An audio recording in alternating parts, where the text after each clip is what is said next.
ان دونوں نے بالکل ایک جیسے کپڑے پہن رکھے تھے، جبکہ ان کے سینے پر رائٹ سائڈ بیگز لگے ہوئے تھے۔ کیسا رہا آپ لوگوں کا سفر؟ آنے میں کوئی پریشانی تو نہیں ہوئی؟ نہ ملازم آپ کو ٹھیک سے لے کر آیا ہے نا؟ وہ ان کے ساتھ چلتی انہیں اوپر کی طرف لے جانے لگی۔ نہیں، کوئی پریشانی نہیں ہوئی، سفر اچھا گزر گیا۔ باقی تو ایام نے سب کچھ بتا ہی دیا ہوگا، آپ لوگوں کو امی ان کے ساتھ ساتھ چلتے ہوئے بتا رہی تھی، جبکہ وہ بہت فارمل انداز میں بات کر رہی تھی۔ فیملی کے لوگ یقیناً اس طرح سے تو ایک دوسرے سے نہیں ملتے ہوں گے۔ ان لوگوں نے آ کر صرف ان سے ہاتھ ملایا تھا، شاید وہ لوگ ان کے یہاں آنے پر خوش نہیں ہوئی تھی۔ یس میم، سر نے ہمیں بتا دیا کہ آپ لوگ آنے والے ہیں۔ ہم پوری کوشش کریں گے کہ آپ یہاں پر کسی طرح کی کوئی تکلیف نہ اٹھانی پڑے۔ آپ لوگ فریش ہو جائیں، تب تک ہم آپ لوگوں کے لیے کھانے کا انتظام کرتے ہیں۔ اگر کسی بھی چیز کی ضرورت ہو تو بتا دیجیے گا، میں آ جاؤں گی۔ وہ پروفیشنل انداز میں بولتی اسے ایک سیکنڈ میں بتا چکی تھی وہ کوئی رشتہ دار وغیرہ نہیں، بلکہ ان کے گھر کی ملازمہ ہے۔ اگر کسی ماسی یا ملازمہ کا ذکر کیا جائے تو اس کے ذہن میں اس طرح کا نقش بھی نہیں بن سکتا تھا۔ کتنی اعلیٰ ڈریسنگ اور اتنا پروفیشنل پڑھا لکھا انداز کسی کام والے کا تو نہیں ہو سکتا تھا۔ آپ لوگ یہاں پر کام کرتے ہیں؟ وہ ان کی طرف دیکھتے ہوئے سوال کرنے لگی۔ وہ یہ پوچھنا نہیں چاہتی تھی، لیکن اسے اپنی کنفیوژن دور کرنی تھی۔ ان لوگوں کے انداز سے اب تک اس بات کو یقین نہ کر سکی تھی کہ لوگوں کی حیثیت صرف اور صرف گھر کی نوکر جیسی ہے۔ یس میم، ہم یہاں کے سرونٹ ہیں، آپ لوگوں کی خدمت کے لیے ہم لوگ ہر وقت حاضر رہیں گے۔ کسی بھی چیز کی کوئی بھی ضرورت ہو تو ہمیں بتا دیجیے گا۔ کمرے کا دروازہ کھولتے ہوئے وہ ایک ٹیبل کی طرف بڑھی تھی جہاں ایک چھوٹی سی بیل رکھی ہوئی تھی۔ میم، اگر آپ کو کسی بھی طرح کا کوئی کام ہو تو پلیز آپ یہ بیل پریس کر دیجیے گا، ہم فوراً آ جائیں گے۔ آپ جلدی سے فریش ہو جائیں، کھانا تقریباً تیار ہے، صرف ٹیبل پر لگانا ہے، آپ لوگوں کے منتظر ہیں ہم۔ آئے روہی میم، آپ کو نیچے لے چلوں، آپ کے ٹیوٹر آنے والے ہوں گے۔ اتنی چھوٹی سی بچی کے ٹیوٹر، اس نے پریشانی سے اسے دیکھتے ہوئے کہا تھا۔ یس میم، سر چاہتے ہیں کہ جیسے ہی وہ بولنا شروع کرے تب صحیح الفاظ کا استعمال کرے، اس لیے اس کو اپنی زبان سکھانے کے لیے سر نے ایک ٹیوٹر اپوائنٹ کیا ہے۔ سر کو بچوں کی الٹی سیدھی بولی پسند نہیں ہے، وہ چاہتے ہیں کہ بچے اپنی زبان سے صحیح الفاظ ادا کریں۔ وہ تفصیل سے بتاتے ہوئے اسے اٹھائے باہر کی طرف چلی گئی تھی۔ ہم امید کرتے ہیں کہ آپ کا دن اچھا گزرے، وہ دونوں مسکرا کر کہتی باہر نکل گئیں، جبکہ ان کے جاتے ہی امی نے گہرا سانس لیا تھا، جبکہ اسے ان کے سر کی یہ بات بالکل پسند نہیں آئی تھی۔ اب بچی ہے تو شروع میں الٹے سیدھے لفظ تو بولے گی ہی نا۔ ہاں تو ہی بیٹا، اب اس گھر کو چند دن کے لیے اپنا ہی گھر سمجھو، ہم نے یہیں پر رہنا ہے۔ ایام یہاں پر نہیں ہوتا، اس لیے سب کچھ یہ لوگ سنبھالتے ہیں۔ تم نہا کر فریش ہو جاؤ، پھر کھانا کھاتے ہیں، مجھے تو بڑی بھوک لگی ہے، وہ فریش ہونے کے لیے جاتے ہوئے اس سے کہہ رہی تھی، جبکہ وہ خاموشی سے بیگ سے اپنے کپڑے نکالنے لگی۔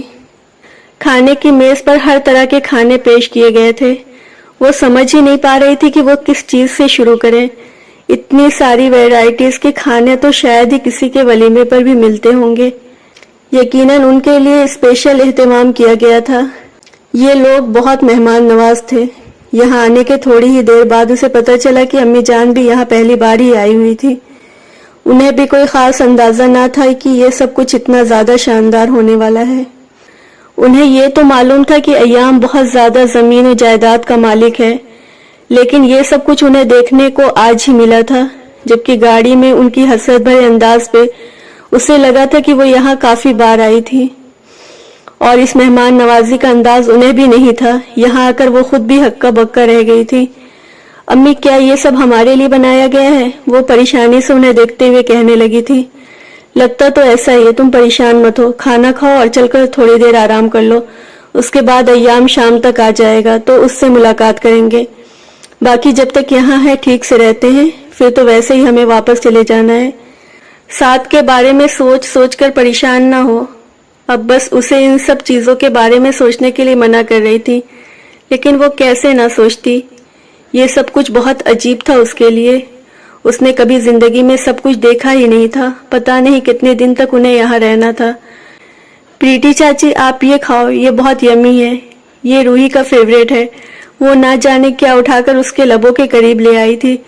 اس کے ننھے ننھے ہاتھوں سے اپنے منہ میں اس چیز کو لے کر بے ساختہ مسکرا دی تھی، کیونکہ وہ بہت میٹھا اور مزیدار تھا۔ واہ، تو سچ میں بہت یمی ہے، روحی کی چوائس تو کمال کی ہے۔ اس نے مسکراتے ہوئے چٹا چٹ روحی کے دونوں گالوں کو چوما جس پر وہ مسکرا دی تھی۔ چاچی آپ ہمیشہ کے لیے یہی رک جاؤ میرے پاس، میں آپ کو روز ایسی مزے مزے کی ڈش کھانے کے لیے دوں گی۔ وہ اسے بہلانے کی کوشش کر رہی تھی جبکہ اس کے انداز پر مسکرا دی تھی۔ کیوں بیٹا، آپ کی ماں کہاں ہے؟ اس نے بے ساختہ ہی پوچھ لیا۔ ماما کیا ہوتا ہے؟ اس کا انداز معصومیت لیے ہوئے تھا جبکہ اس کے سوال پر وہ پریشان ہو گئی تھی۔ وہ اس کے سوال کا کیا جواب دے بھلا؟ ارے کیوں بچی کو کنفیوز کر رہی ہو؟ ایام نے منع کر رکھا ہے نا، وہ خود کبھی اس کی ماں کا نام نہیں لیتا ہے اور نہ ہی اس گھر میں رہنے والے ملازم لیتے ہیں، اس لیے تم بھی یہ ذکر دوبارہ مت کرنا، اس کی ساس نے اسے ٹوکتے ہوئے کہا تھا، جبکہ بچی اب تک اس کا چہرہ ہی دیکھ رہی تھی۔ شاید وہ اس سے جواب کی امید رکھتی تھی جب اچانک کسی کی گمبھیر آواز میں سلام گونجا۔ اس نے فوراً دوپٹہ ٹھیک کیا تھا جبکہ پھر روحی بھاگتے ہوئے دروازے کی طرف بڑھی تھی جس کے لیے وہ دونوں باہیں پھیلائے مسکرا رہا تھا۔ بابا جانی، یہ مما کیا ہوتا ہے؟ چاچی کہہ رہی تھی کہ آپ کی مما کدھر ہے؟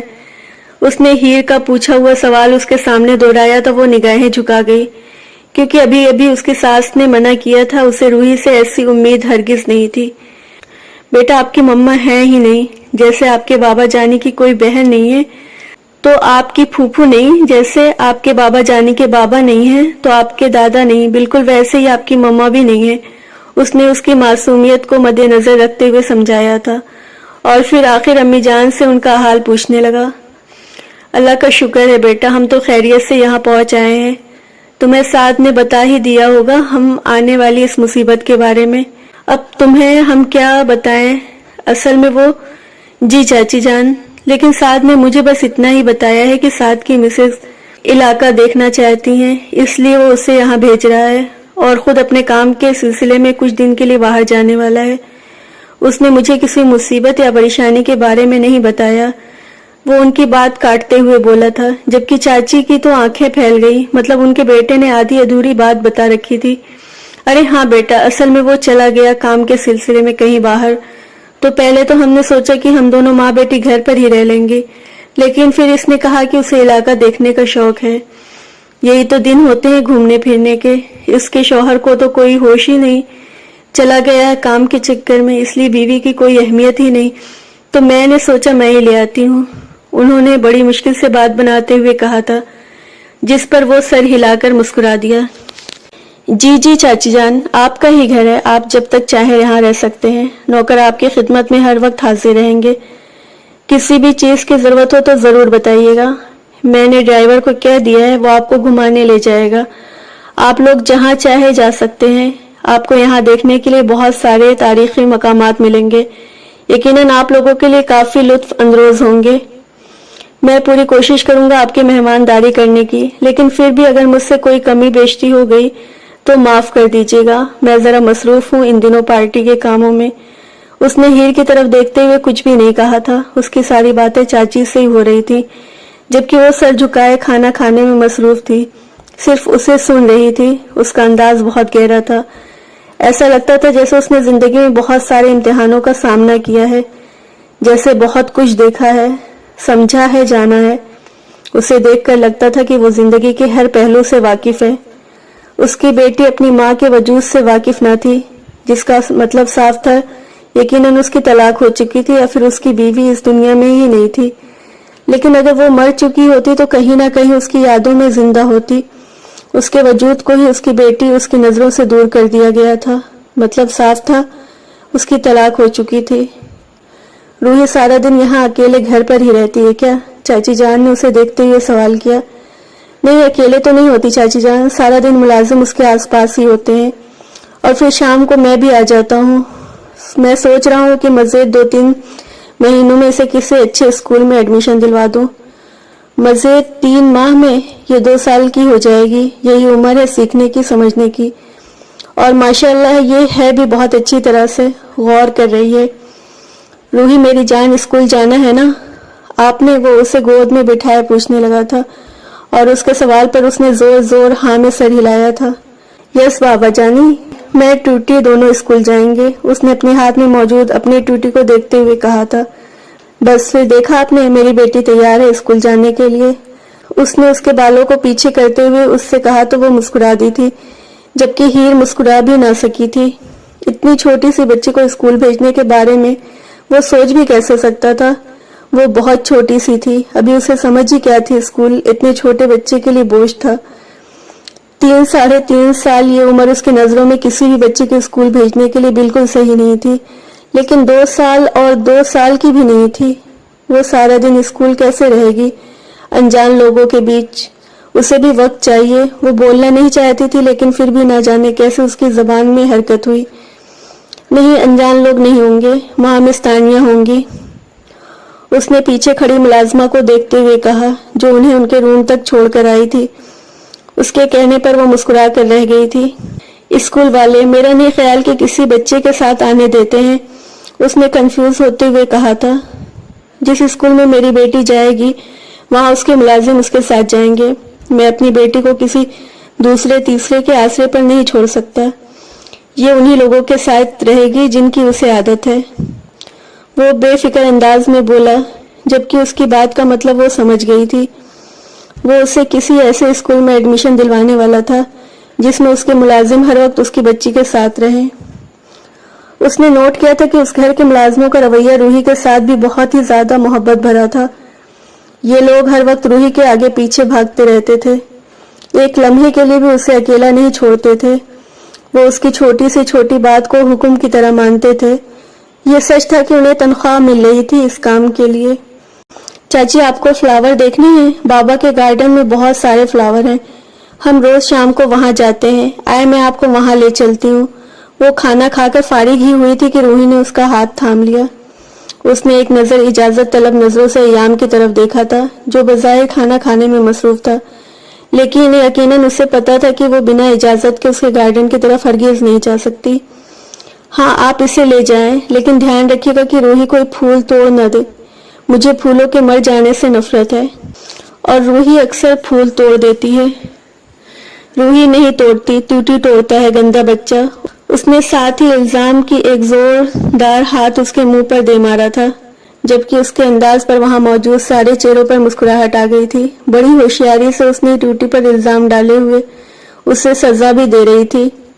ہاں میری روحی بہت سمجھدار ہے، وہ کچھ بھی نہیں کرتی، ساری غلطی اس ٹوٹی کی ہے، لیکن آپ دھیان رکھیے گا، اس نے نام تو نہیں لیا تھا لیکن مخاطب اسے ہی کیا تھا۔ وہ اس کا ہاتھ تھام کر اسے باہر کی طرف لے جانے لگی، جب اسے مس تانیہ اپنے پیچھے آتی نظر آئیں۔ یقیناً وہ ایک انجان پر بھروسہ نہیں کر سکتا تھا، اور اپنی بیٹی سے شاید وہ بہت اچھی طریقے سے واقف تھا۔ سوری، سر نے کہا ہے کہ روحی کا ٹوٹی بہت زیادہ شرارتی ہے، آپ اس کے ساتھ جائیں، اس لیے مجھے آپ کے پیچھے آنا پڑا۔ وہ اس کے پیچھے مڑ کر دیکھنے پر مسکراتے ہوئے بولی تھی، جبکہ روحی نے ایک بار پھر سے ٹوٹی کو گھور کر دیکھا تھا، جیسے اسے اس کی غلطی کا احساس دلا رہی ہو۔ باغ بے حد خوبصورت تھا، یہاں ہر نسل ہر رنگ کے پودے موجود تھے، ہر رنگ کے پھولوں سے بھرے ہوئے۔ اس باغ میں جہاں جہاں نظر دوڑائی وہاں ہر طرف پودا اسے نظر آ رہا تھا۔ یہ اتنی خوبصورت جگہ تھی کہ وہ چاہنے کے باوجود اس پر نگاہیں نہیں ہٹا پا رہی تھی۔ آج سے پہلے اس نے اتنی خوبصورتی کہیں پر نہیں دیکھی تھی۔